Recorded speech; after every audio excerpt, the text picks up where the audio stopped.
বানাবা হবে এখন মোর দারু লাগিবে যে বাসিয়া তেসিয়া যাই কেতে না বার করে দে মানে কি আর কহি নে ধর এই তো ছে পাইছে বুঝিস আর পয়সা আমি বিকাল বেলা আরেকবার খাম তখন দিয়ে দিম হ্যাঁ সব গিলা একবারই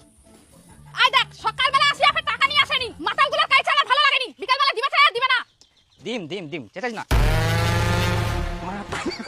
মোর ভাতাকটা যদি সন্দেহ করে মা ওরকম আবার কেউ করে নাকি রাত নাই দিন নাই সকাল নাই যখন তখন ঢুকি যাচ্ছে বাড়ি সাবধান করিস কিসের আবার সাবধান করব তোরা দারু বেচা বন্ধ করে দিলেই তো ঝামেলা করবে না এরা তোর বড়ের অত্যাচার আমি দারু বিক্রি করা বন্ধ করে দিম নাকি শুধু আমার বড়ের জন্য না সবার জন্যই তোরা যদি দারু বিক্রি করা বন্ধ করে দিস এই মাতালগুলো একটু ভালো হয় আর আমরা শান্তি করে সংসার করতে পারি হ্যাঁ লেখা তো কইস তোমার মাতাল বড় দিলা দারু খাওয়া বন্ধ করে বাবা তারপরে আমরা দারু বিক্রি করা বন্ধ করে দিব তোরা দারু বিক্রি করা বন্ধ করে দিলে যায় পাবে না আর ওরা খাওয়া বন্ধ করে দিলে তো আমরা বিক্রি করব না তুই আগে বন্ধ কর হ্যাঁ দারু বিক্রি করা নিয়ে বন্ধ করবে না আর তুই কে কামাইলা তোর বাড়ি মই দারু খাবা দেন তোরে তো কামাই হচ্ছে না মোর নামে উড়ে নালিশ করবা আসিয়া